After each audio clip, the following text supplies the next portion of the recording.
Welcome to another episode of the Frustrated CEO podcast. My name is Patrick Lyons. I am just one of your co-hosts. You know that by now. Now we are down one of our guests today. Leb is limited up on the Big Island in Hawaii, but Patsy Feeman joins us after her week away. Patsy, good to see you again. Great to be back. Yep, good to have you. Since Leb's not here, I'll tell you, you're my favorite anyway. So if I had to be down one co-host, I'm glad it's him. So we have a great show today. We're actually excited to bring in as our guests. We have two guests today, father and daughter, Lance and Madisen Hallberg. Now, Lance is the founder and CEO of Trade School Inc. Lance started with an extensive career in database and software development, specifically in the apprenticeship industry. He's a speaker, an author, and a graduate of the IBEW Inside Wireman Apprenticeship Program out of Portland, Oregon. In 2012, Lance founded Trade School Inc., which is a one-stop tracking software for apprenticeship schools that enables administrators from various industries to track their apprenticeship schools in all aspects. Madisen Hallberg, Lance's daughter, joined Trade School in 2017 as Chief Technology Officer. Prior to that, Madisen studied at Portland State University.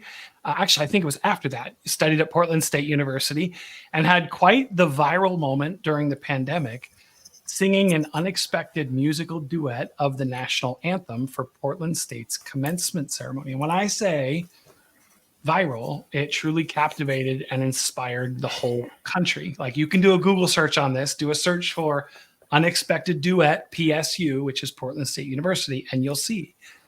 In fact, Madisen, during that, or because of that, was even featured on the Kelly Clarkson show, which I think makes our podcast the second coolest show that she's ever been on. So Madisen and Lance, welcome to the Frustrated CEO podcast. Thank you. Thank you. Yeah, good to have you both. We're going to dig into leadership. We're going to dig into what's it like being family members in a family-owned, family-run business, right? That dynamic, especially when Madisen came in a little later. And so how do you find your place, find your voice? But Lance, let's start with you. I mentioned, right, you came through the IBEW Inside Wireman Apprenticeship Program as a welder, one of the first roles. So tell us, talk about the journey of working as a welder to now founding and running a software company that serves roughly 300 customers. Well, that's a good question. I'll be brief. This started with my dad deciding that summers should be for work and not for play. And so when I was 13, out of seventh grade, he put me in the steel shop where he worked. And in that steel shop during the summers thereafter, I learned to work and I learned to get paid. And I learned that, this is a good thing, because at the end of the summer, I was fully loaded. And at the same time, I came out of high school knowing how to weld, knowing how to use a torch, knowing how to use a forklift, repair welding leads. And I was kind of set up with a construction experience that lasted my whole life. I worked odd jobs, through college, but came back to welding and pipe fitting, where I saw electricians on the job coming in doing something that looked more interesting than what I was doing. And doing some research, I decided to apply for electrical apprenticeship with the IBEW. And during that time, opportunity came to do some computer work, and on my own time taught myself to write code, and ended up working for the apprenticeship office after I got my electrical license. So I worked at the apprenticeship office for 13 years as the IT person, and decided I had the ability and the opportunity to write a piece of software to track apprenticeship management, and partner with the IBEW and go nationwide with it, which required me to step away eventually full-time into the CEO position of the corporation. So, yeah. So you started in 2012. And as we were talking about this a little bit, listener, we were talking about this a little bit before we started recording. Lance, if I may, right? Lance owned. He said, "I'm the dad, so I want to make sure that I don't dominate this podcast, right? That I make room for Madisen." So, and I know that belief or that approach is not only here at the podcast, but it's also in the business. I'll direct this first to you, Lance, and then to you, Madison.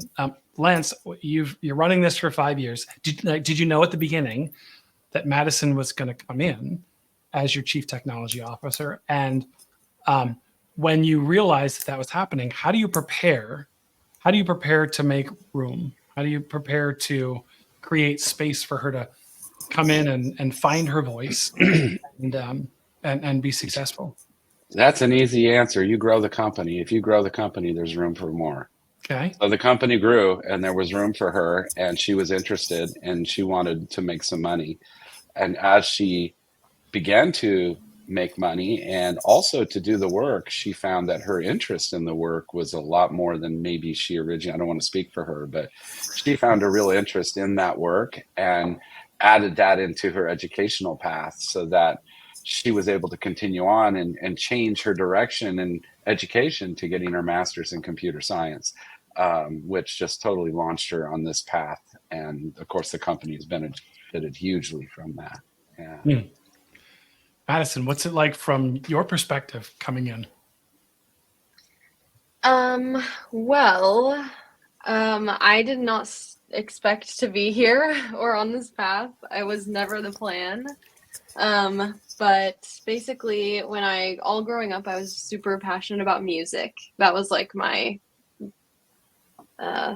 just loved it. Mm-hmm. This job for a career because it will allow me to have flexibility and I still get to be creative and it's not stealing away my creativity from other things that I care about. So I changed my major to just performance and I finished my bachelor's degree and then I just got a master's in computer science so that I would have skills for the job.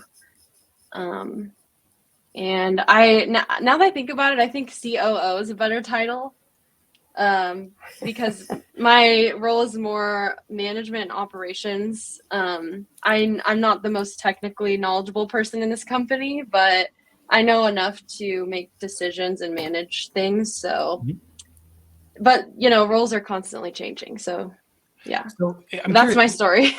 Yeah, go ahead, Patsy. I see you have a question. No, they're very similar to Dad's trajectory, but different mileposts. There are many places you stopped and made a decision. Some was out of duress, but a lot was like knowing who you were, stopping long enough to know, who am I? What do I want? What's the next right step for me? Where did you find that as a resource within yourself? I think that I just wanted to have balance in my life and I didn't want to be burnt out because I think I was really burnt out coming out of high school. And yeah, so I think it was just kind of a search for having a better work-life balance. Great. It's great. So you come in with ideas. Again, that is one of this fascinating dynamic of I think what we find is when in a family business, it's more than a business. It's personal, right? And I don't mean that in a bad way. I mean, it's personal because of the family relationships. That sometimes makes it easier. That sometimes makes it more challenging. So you come in with ideas right out of the gate. How do you present? Was it easy to present those ideas? Or did you find resistance in presenting those ideas? And again, I would throw this to you as well, Lance. How do you balance being open to ideas from someone new coming in who may not necessarily have the breadth of the perspective yet? Well, I'd like to answer that question maybe from the perspective of somebody who's worked under somebody for quite a while, and somebody who's the top dog, as it were. So I never saw myself being the number one guy. Right now, I'm the number one guy. I'm the owner of the company. I have 100 shares of the corp. So when I was a number two person, I was in several instances. I really liked that role. And I really had really good bosses. I went through one tough one, but for the most part, they were all great bosses. And what made it so great is that there was an open door policy. So I could come in and have really good ideas. And when my idea, of course, they're good to me, for the most part, they were moved by my ideas and inspired my ideas, but they had good advice on maybe when, the timing, and how. Mhm. That was from the maturity of somebody who this young guy didn't necessarily, it wasn't well thought out in the bigger picture. It was, of course, genius in my mind. Um, but I always felt that a listening ear was really, really good. So turn that around, and but I also accepted, before I switch roles here, I also accepted the fact that, the responsibility is not with me. Ultimately, it's with that person in charge.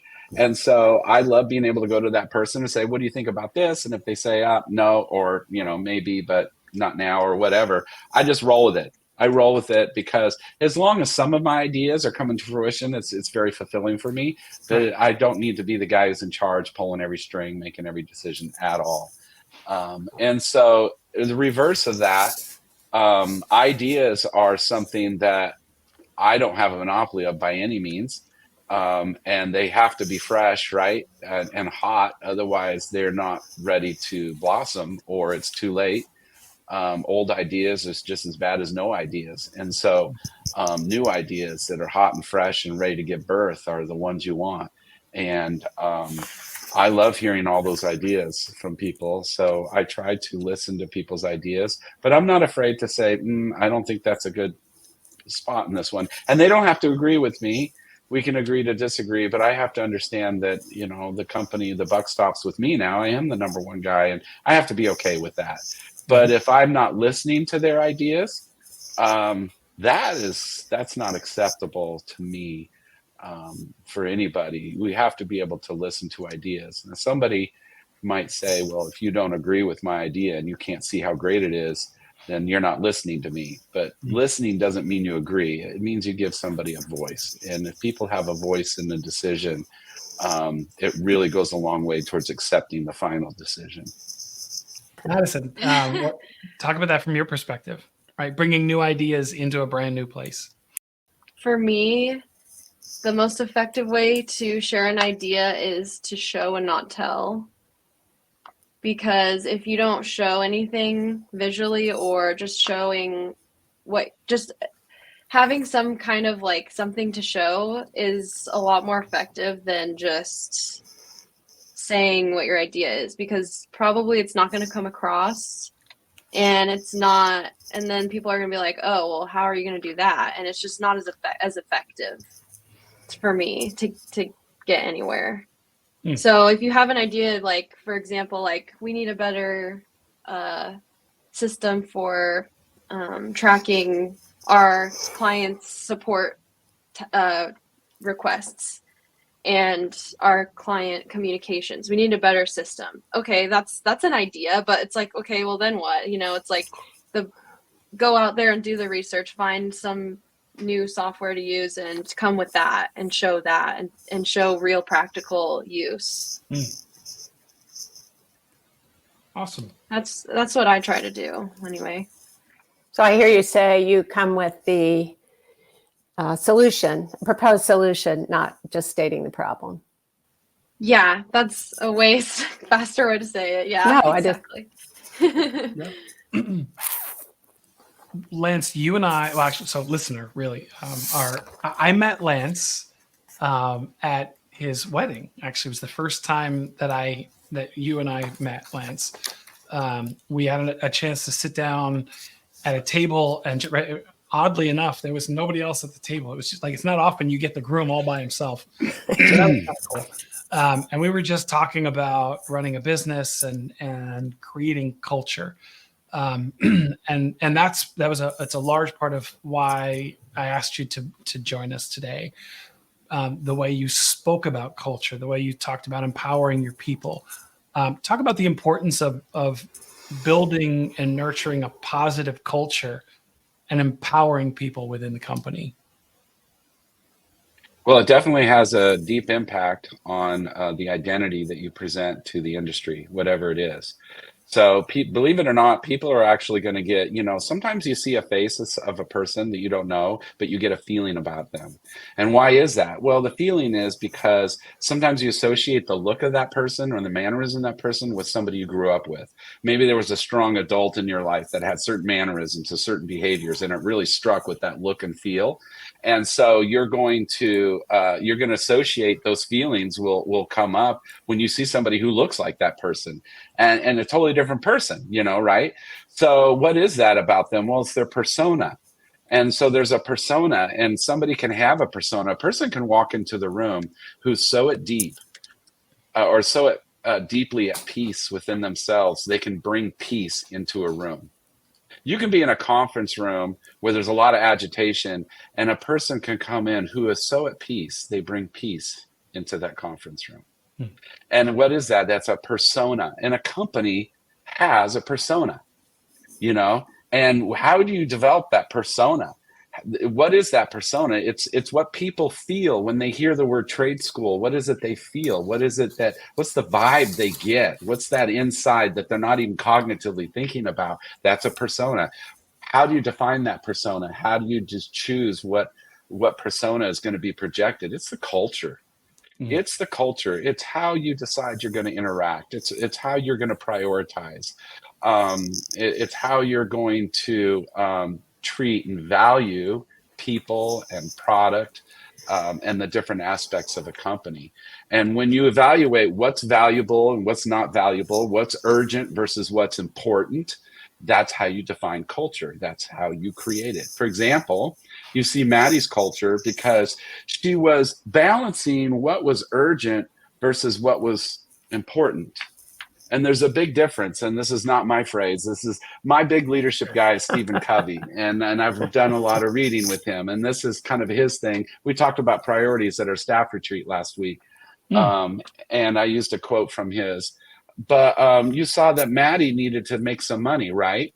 Well, she had an urgent need, and so get a job.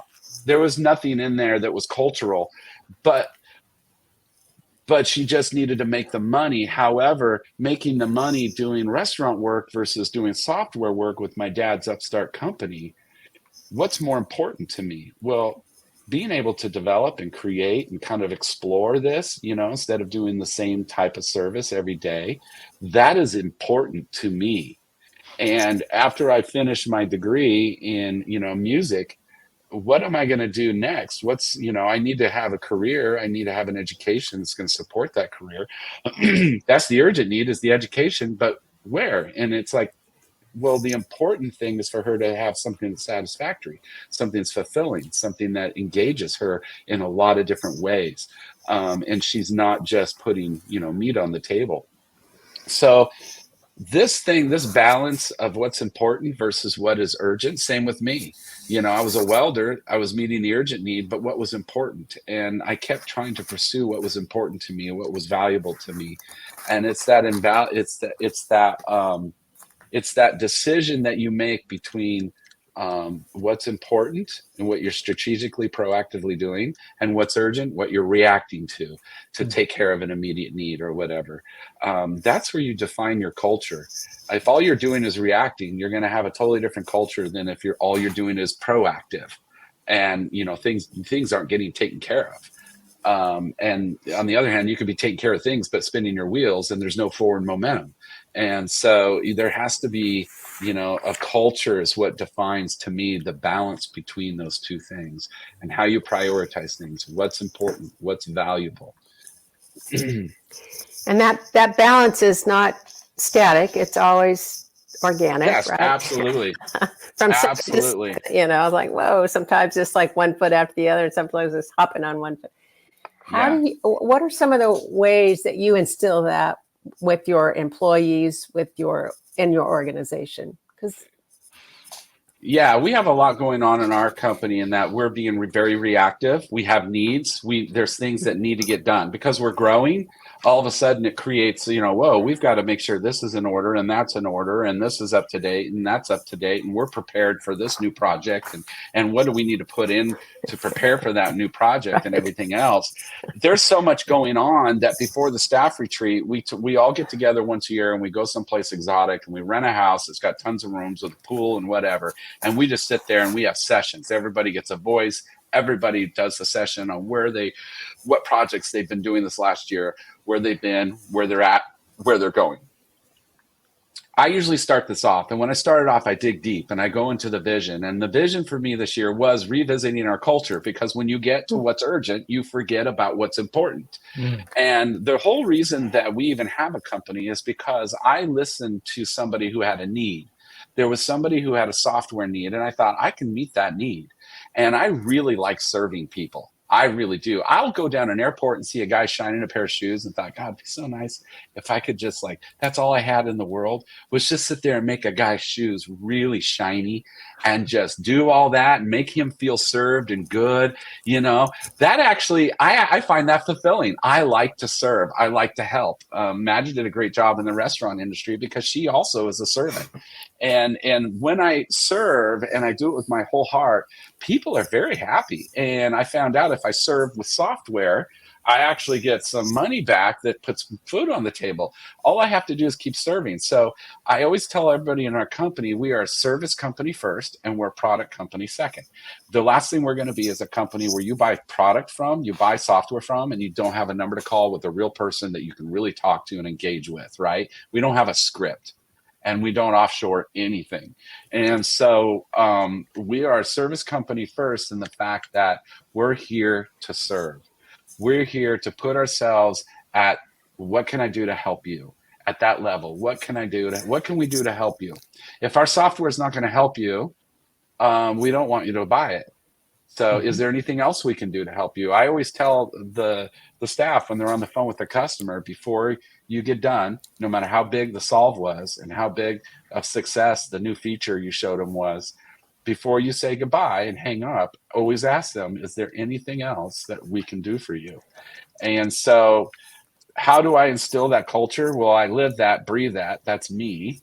And two, I remind my company and I teach them this is who we are. And I hire people that are that way. Everybody in our company is loved by our staff because they all are very willing people to help. Some people, believe it or not, don't like to help. Deep down inside, there's a selfish motive or a dysfunctional motive. They need approval. They need, somebody to recognize them. They need a pat on the back. They need the credit.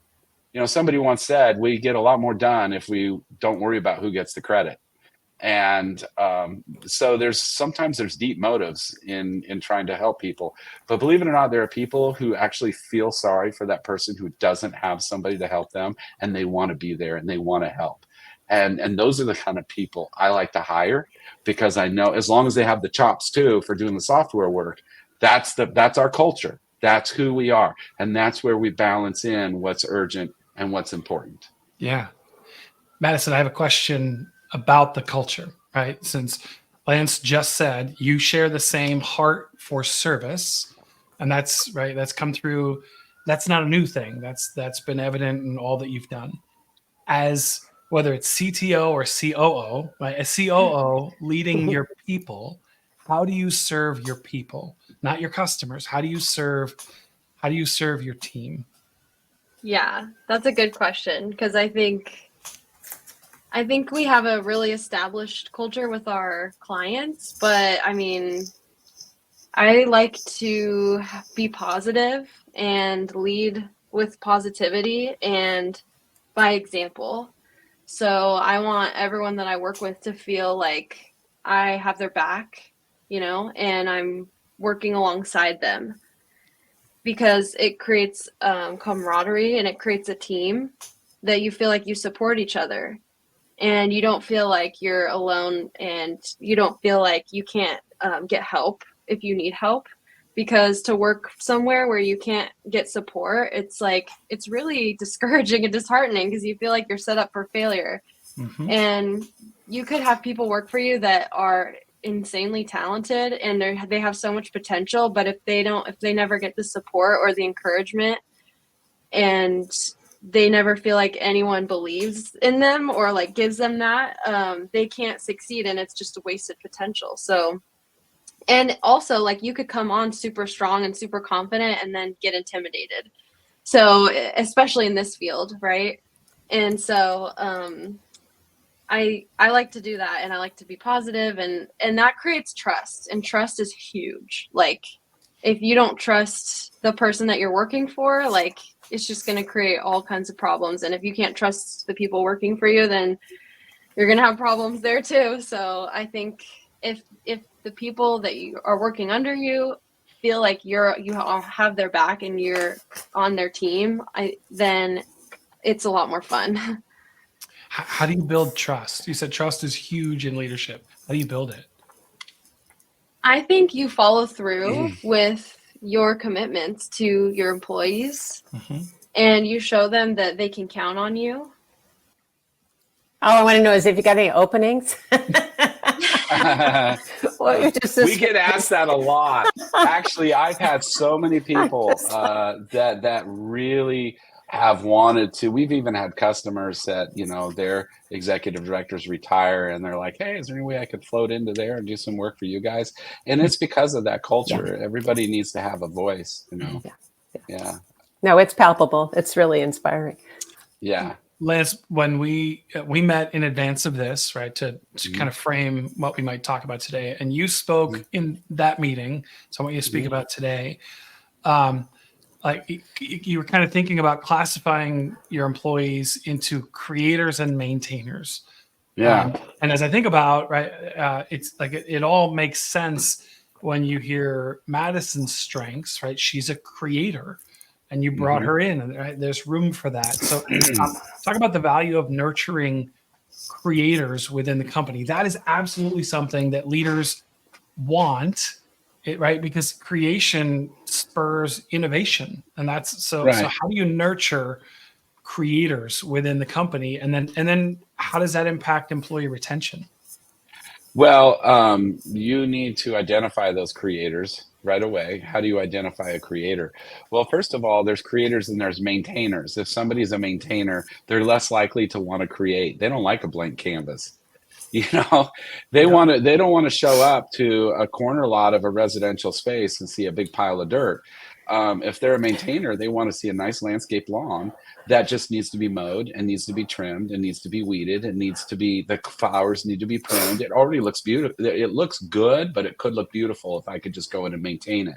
If I have to decide where to put bushes and what kinds of bushes and everything else, I'm freak out. I'm sweating all over. That means I'm not a creator. It doesn't mean I can't create and I don't have creative juices, but so you never can, categorize people like a box, right? Personality types, blah, blah. But maintainers are usually happier maintaining and they're more successful at it. Creators are not. Yep.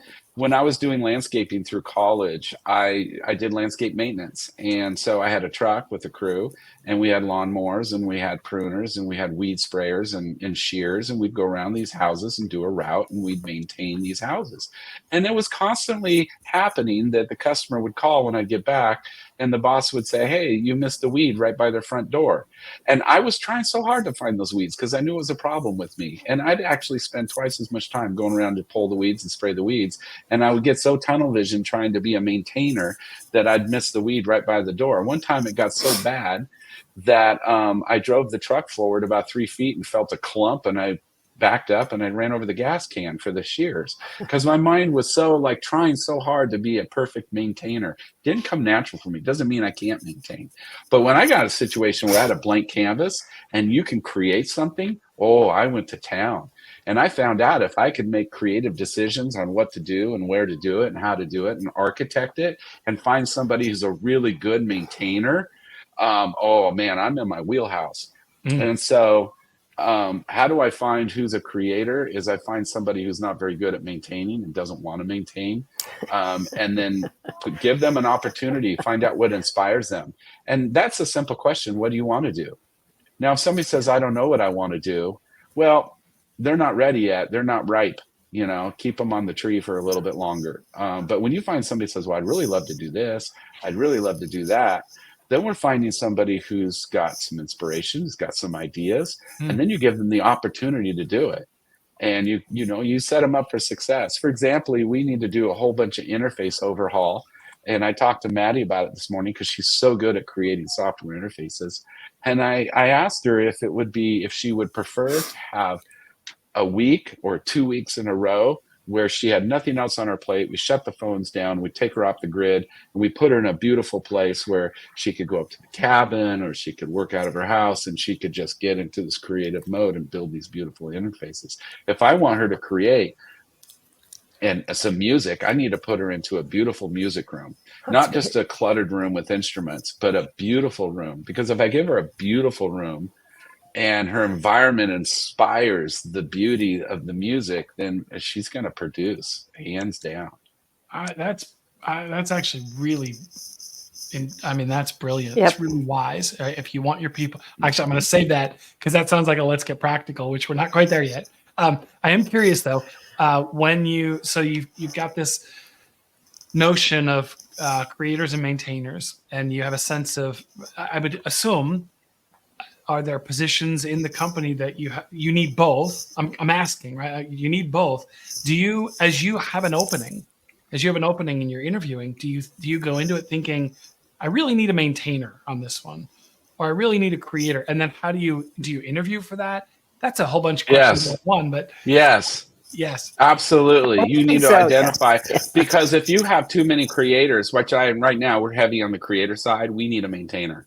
Okay. We need somebody who's just who can go in and just check off I's and dot I's and check off T's all week, and so happy because every T has been crossed, every I has been dotted. Mm-hmm. And we don't need them to write anything. We just need to go and double check punctuation. And, so absolutely. So our next hire will absolutely have to have strong desire and satisfaction from maintaining something that somebody else has built. Keep the wheels in motion, keep the cogs working.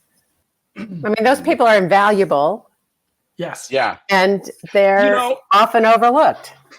There's a story about at the Apple computer startup where they finally needed a serious CEO to really run this company, and Steve Jobs went to Pepsi Cola, went right up to the top floor and asked the CEO of Pepsi Cola, do you want to sell sugar water the rest of your life? Are you happy doing this? Is this really what you want to do? Because we're out there in Silicon Valley, we're changing the world. And John Scully left because of that. And, that's not just a story. It's a valid question. Are you really happy doing this? And we think about that in the abstract, in the sense of, well, some startup kid needing a CEO. But how about I go to, we just hired somebody a year ago, Marg, and she's doing excellent customer service and everything else. That's a great question for Marg. It's a great question for Maddie. Say, hey, Marg, do you just want to help customers the rest of your life? You're satisfied with this? Where do you really want to go? What do you really want to do? How many employers go to their employees and say, is this what you want to do the rest of your life? Pull that person out, pull their core out and put a bugle in it and give them a voice and a horn and let them blow out their song and find out who they really are and make space for them in the company. Yeah. How do I do that? How do I make space for that? What if they say something that doesn't fit my company? Well, that's on you. You're a big CEO now. You got to put on your big boy britches and figure it out, because you got potential in these people you haven't even touched. Right. And I find sometimes it is harnessing that untapped potential. Some people are just perfectly happy in this point in their life. Go for a walk with them. Checking the boxes. You take your shoes off and you have them meet you at your house, and you go out and you just do a barefoot walk around the lawn, go for a walk in the park. We have a critical organization that we're trying to build a bridge with, and their second to CEO guy, their assistant director nationally, he happened to be down in Sacramento. I just flew down there and I said, hey, let's go for a walk. You're going to be in Sacramento how long? Oh, I'll be there for a day. Meet me at this place and let's just go for a walk. And we just went for a walk through this park. I'd never been. I went down to Sacramento just for this meeting. But when you walk with somebody, it gives you a chance to exercise all parts of your body. So you got your whole culture internally working. You got your core working, not just up here, but you got all your senses going. And you know what? Everything in the environment of that park, the birds, the grass, the wind, the water, everything is all operating in its culture. and your culture's mixing with their culture and everything else, and you start thinking a lot bigger thoughts than you ever thought you could. So you grab that person, you say, hey, let's go for a walk, and you allow for pregnant pauses. What's a pregnant pause? Well, normally when people are quiet, they don't like it. It's tense. They're not used to it, and it's almost like the tension is going to give birth, and it will. And so you don't say anything. Go for a walk with your employee and allow it to go quiet, and just stay quiet for a while and pause and just walk and wait for your employee to make the first word. And it might be, well, what are we doing? What do you want me to say? Oh, I don't know. What's on your mind? Yep. Yeah. It's great. No, and it was actually one of the questions I wanted to ask you, is because you had expressed this again prior to recording today, this concept of like the time, the connecting with people, walking around. And so now I'm going to look at you, Madisen. Is that, have you embraced that approach, or do you have a different approach? How do you connect with your people? I think I have a different approach, but I mean, I think it feels good to be known, or to feel like you're known. And so, yeah. And to like let them feel comfortable to ask questions as well. Mm. Like How do there's you- no stupid questions. Yeah. How do you convey that it's okay, right? To ask whatever question you have. How do you set that environment? I think if you handle yourself in a way that is non like intimidating or some, I don't know, just make people feel comfortable, be kind, be friendly, Mm-hmm. you know, and just be nice, like be a nice person, I guess. It's funny because that seems like, if Leb were here, our third co-host, he talks a lot about how he was a kindergarten teacher for like early in his career, and that prepared him to be a consultant in the business world, right? Learning those concepts. You would think everybody would understand the concept of being nice and the importance of being nice, and yet there are employees all over the world who will tell you, our leaders just aren't nice. Right? Yep. They're just not nice here, and so it's like, don't lose that. So, that's all. So. Yeah, and one of our employees was a teacher as well, and her skills have carried over like really well. It's kind of crazy, like how well it overlaps. Yeah. That just made me think of that. Yeah, I bet. Patsy, any other questions that you have for our guests before we perhaps round third, head home and get practical? I don't have any. This feels like a kind of completion point. Good You may time? have one. Okay. Mhm. All right. So, listener, this is the part of every show where we want to give you practical things that you can do or try or implement to improve your leadership, improve your culture. We talked about that today. Potentially navigate through the family dynamics in a family-owned business, anything we might have talked about today, or perhaps some brilliant wisdom that either of our guests have that we didn't get to yet. So we're going to start there. We'll ask the question. You know what? Actually, Madisen, we'll let you go first this time. If you're good with that, we'll let you go first. And that way we won't all take the good ones. What are 2 or 3 pieces of advice that you have for a CEO, a frustrated CEO, or a senior leader who aspires to be not a frustrated CEO, but a CEO that would, tools for their tool belt? What do you got? Oh man, I mean, frustration is hard, and a lot of times your frustration comes from things you can't control. And so when you're in a situation where you're frustrated about things you can't control, just in your business, like focus on the things that bring you joy and fulfillment. Like for me, that's the clients and seeing how the software helps them, and it helps their training center run better, and it helps the apprentices and how they feel when they use it. And so whenever I get frustrated, I just remember that, and it keeps me going. Great. Like remember the big picture, I guess. Good. Any others? I think it's also important to compartmentalize and be able to, when you're frustrated about things, just put it on the back burner so you can focus on the work you have to get done today. Good one. Well, that's easier said than done, but you definitely have to do that. Excellent. Lance, how about you?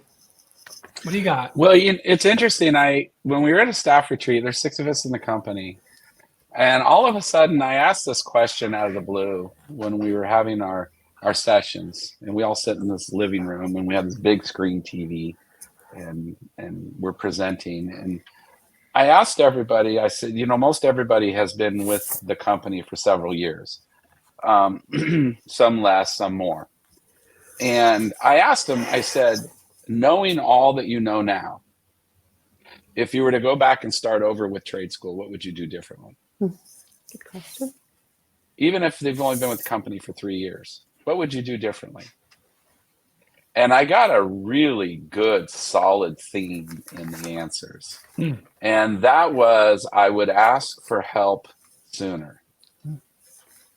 And I thought, wow, that is really powerful. And it also came out in these words, know your limits. And I think so many times when we're the CEO, we're trying to do everything. We're trying to do things that we put on ourselves, we expect from ourselves. And we don't realize that there are people out there that can help us. And we don't realize that it's actually cost effective to get that help. And that opens up maybe doors for other things. I think the people that really grow and aggressively grow fast are the ones who learn real quick. This is not for me. This is for somebody else. And I'm going to knock on a door and find somebody and have them do it. And come to find out, not only can they do that, but they can do the other things too. And it costs half what I thought it was going to cost. So I think knowing your limits and coming to a place sooner than later that I need help. And that leads to a second point, which is you have to be very intentional. I am a very intentional person, and I think it really bodes well for me. I wait sometimes to move on something until I've really thought it through and thought it through my mind and thought it through my processes. And in those processes, I rely on one character quality that is above all other character qualities, above every other character quality out there. I think if you have this one, it's going to lead you down to all the other character qualities that count. And that is, you have to be brutally honest with yourself. You have to really, otherwise you get in discussions with your staff and you get in discussions with, and start making decisions. And it's like, well, why did you make that decision? Well, let's unlayer the onion. Well, it was because of this. Okay, well, why is that? Oh, well, let's unlayer the onion. And it's because of this. And so when you are brutally honest with yourself and brutally honest with what's important versus what's urgent, you can be super intentional and you can get to decisions super fast because you know what you know and you know what you don't know. And this is something I've had in me since I was young. I was always the first one done with a test in school, always the first one done. I did not get the best score. I didn't always do well in school, but I knew what I knew and I knew what I didn't know. And so you have to be very honest with yourself and say, okay, and when I get out of bed in the morning, before I get out of bed, I start to picture what I'm going to do. And I tell myself, you have to be very smart today, Lance, because you have 20 hours worth of work to do in 8 hours. And that's every day. And it's like, what is really most important? What's really going to pay off? Where is the payload? And you have to focus in on that one thing and say, that's what's most important today, or those two things, and then keep on those and hang on those and don't get pulled off of them, and be very intentional with what you do. Reevaluate at the end of the day, write it down, get a good night's rest, and in the morning, do the same thing. What is really the most important thing today? And so being honest with yourself, brutally honest to the core, know yourself, know where your feelings come from, where your thoughts come from, where your behaviors come from, what's behind all those. Open every door, go to the core, and then you will be able to move fast. You'll be able to resolve resolution fast. You'll be able to make decisions fast. You'll be able to understand what needs to be done fast, and that'll allow you to be super productive and super intentional. You don't want the day to go by and go, what did I do today and why did I do it? You don't want that to happen. That is a clear frustration of CEOs when that happens. Yeah. Yep. Lance just kind of determined the topic for a whole nother podcast. I mean, right there, you just, that's golden wisdom. Yeah, exactly right. Let's see. The value of knowing people's strengths and allowing them to follow it. So create environments for people to live into their strengths. Madisen talked to you about show interest in your people. Let them know you are keeping up with them, that you know them, and that you care. I love the idea of how critical it is for new, fresh ideas. That new, fresh ideas are important to keep the business rolling, keep it moving, keep it growing. Mm-hmm. And let's see. Madisen also talked about the value of showing, not telling. Be a solution proposer. Yep. So those are some. I've got more, but I think I'll let you see what you got. Beautiful. All right. Well, I still have some. You didn't get all of them. I guess I'll give it a round.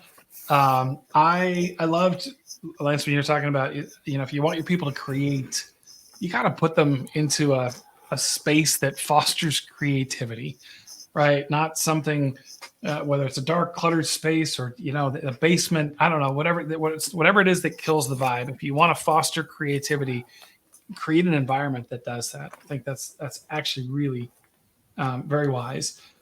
I love the whole conversation about you've got creators and maintainers, and you as a leader, there's value in understanding which is which, who's what. And then there's the value of balance, right? As knowing, do I have enough creators? Do I have enough maintainers? But figure out where your people lean. Don't put them in a box. Figure out what their natural tendencies are, and then position them for success. This resonated with me, and you, to your credit, each of you spoke about this. But really, all you have to do is serve. As a leader, all you have to do is serve. Just find a place where serving is also a passion, and you can also make quite a bit of money in the process of doing it. And you can start serving by remembering to ask, is there anything else I can do for you? It's just a simple way, not whether it's your customers or whether it's your people, that there's just a lot of value in that. So I'll pause. I have others, but anybody want to add anything else to close out our Let's Get Practical? I would add one, which is where we kind of ended, which is walk with your people, walk with people. Yeah. Create environments for listening, allow for pauses, allow for silence, and let whatever is ready to be revealed, be revealed. That's great. Very cool. Lance, Madisen, if somebody is interested in learning more about Trade School Inc., what's the best way for them to do so? www.tradeschoolinc.com, tradesschoolinc.com. Yeah, okay. That's us. Yeah. All right. And if they're interested in getting in touch with either of you directly, can they do that through the website, or do you have a different way? Lance and Madisen at tradesschoolinc.com. Lance at tradesschoolinc.com. Madisen at tradesschoolinc.com. Okay. And it's Madisen with an E, Madisen, right? Madisen at tradesschoolinc.com. Excellent. Thank you both for joining us today. It was great. It was inspiring. It was interesting. And again, listener, I encourage you to go out and check out Madisen's whole viral, I talked about it at the beginning. It's inspiring. It's a cool story. There are all kinds of clips. Just do a Google search for Unexpected Duet PSU, which is Portland State University, and you will see Madisen. And it's a fun diversion. Yeah, it's a fun diversion. It was a fun diversion from my day as I was preparing for today. Patsy, thank you as always for being a great pleasure. co-host. All right, listener, thank you for sticking with us to the end of another episode of the Frustrated CEO podcast. You can connect with us at thefrustratedceo.com. You can download this episode's Let's Get Practical there. You can also connect with, I think, all of us on LinkedIn. So connect with us. Let us know future topics, or if you'd like to be a guest on the Frustrated CEO podcast, let us know that as well. Otherwise, we'll see you next time.